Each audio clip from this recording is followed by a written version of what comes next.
Death Club.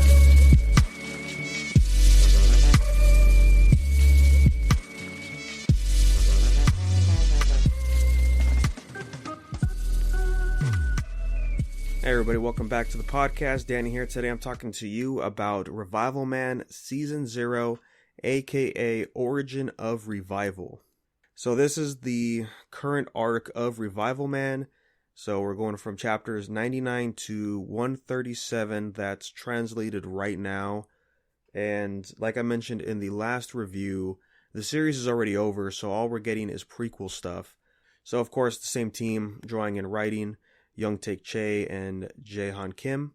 And this is set back when our main character Seok Kwon was a freshman in high school, being a delinquent, challenging his soon-to-be best friend Jeon Young-ha, and all the fantastic stuff we like to see in a delinquent series. And then we're, of course, introduced to new main characters like Kwon Jae-hong, who is the president of the company Punishment Dream. And this is a place for people that are being bullied or being abused can come and request one of the employees to come and knock some sense into the people doing this to them. And the main philosophy behind this comes from the president, Kwon Jae-hong, who tells Seok Kwon, adults have their own society and we can't influence or interact in there. And us as teenagers also have a society that the adults just don't really care for. Things you see in delinquent series, and says, how come we don't see those in the adult world? It's like, because there's other things going on and that they just don't care for it anymore. They have to grow up and move along from that. So it's up to us to keep the peace around here and making sure nothing insane like what we see with the first client for Seok Kwon, which is this girl who's just beat up, bruised, has cuts, black eyes. And of course Seok Kwon, being who he is, hates this, takes on the job, whoops this guy, gets a better understanding of what Punishment Dream is all about, and says, you know what? Yeah, I'll join you guys. And so this is a story about him working in Punishment Dream in his high school youth, as well as the second part of the story, which gets unraveled in the more latter chapters that are out, whereas the title suggests we're going to understand the origin of his powers of being able to revive, and as well as the other possibilities that his powers may have, like super strength, and who knows what else is there. Right off the bat, the fact that we're set in a high school setting is a plus for me, because that means delinquent manga themes and tones, and I really like that stuff. I love Crow's Worst, Clover, you name it. I think it's a great genre, and it really brings the best out of our characters.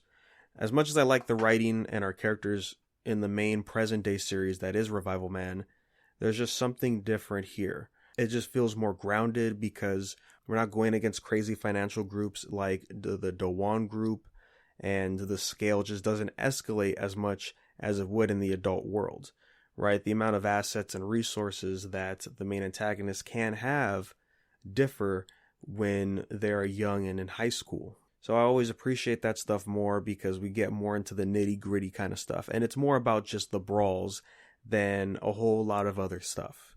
And that's, of course, the best thing here. Fighting choreography is always great in Revival Man, and it stays true here, as well as the art. So really not much else to comment on that. The new characters that are coming in are good additions. They really play off of each other well. And my favorite part for this, which we get enough, I think, is our boy Jeon Young-ha, which is, of course, the Bruce Lee fanatic who is best friends with Seok Kwon in the present day. And just seeing him be a delinquent and actually get into and actually have the constant mindset of being a fighter is great. It's really cool to see him be who he is in the main series, but seeing him here younger just feels different, and it's a good kind of different. So all the delinquent stuff, big thumbs up, really enjoying that stuff. I want to see more.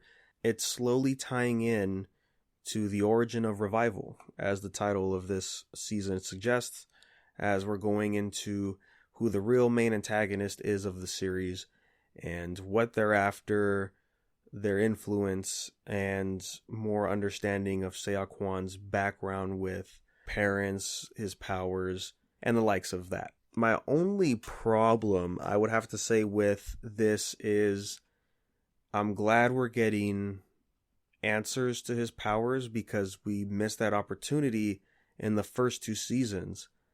And since it's definitively over, we're not going to explore it anymore. And also, it wasn't a real focus at the time. Getting the basic understandings of his powers was good enough, but there was a dead end when we find out he was raised in an orphanage. You can't really go more from there and try to unravel what's going on with this guy's body. And here we're getting it, which again is appreciated because now we can get that in here.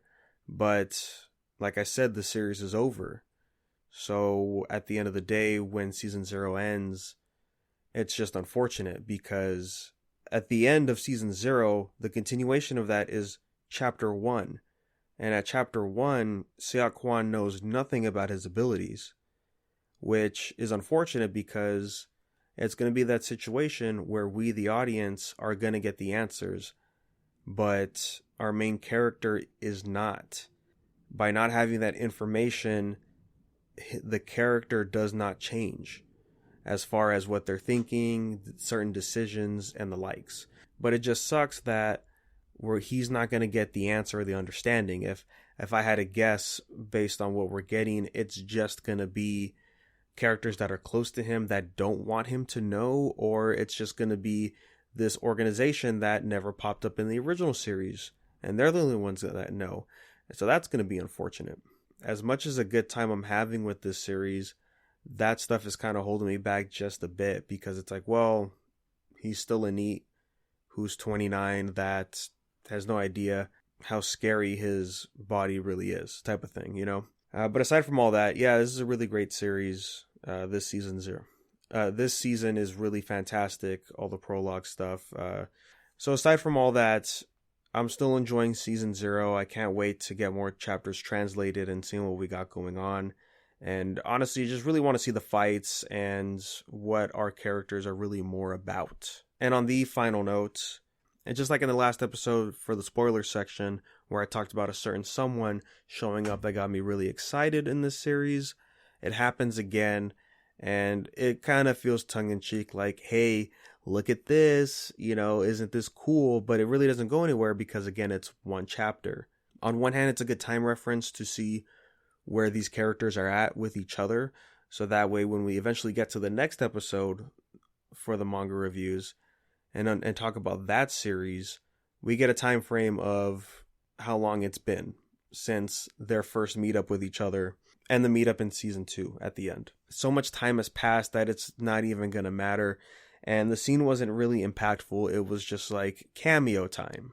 It is enjoyable to a point though, because the whole reason I got into all these series is because it's part of a larger universe. And this is the only series that we're seeing with connection. But aside from the cameos and just the thoughts in the back of my head about how we already understand the ending of this series, of our journey here with Seok-hwan, I still recommend checking out Revival Man. And I would love to hear your thoughts. If you've already read it or if you are reading it, what do you guys think? Go ahead and send us an email, unversepodcast@gmail.com. And while we wait for the next episode and chapters, you can follow us on social media anywhere you go, and we'll let you know when episodes drop. So thanks, guys, and we will catch you on the next one.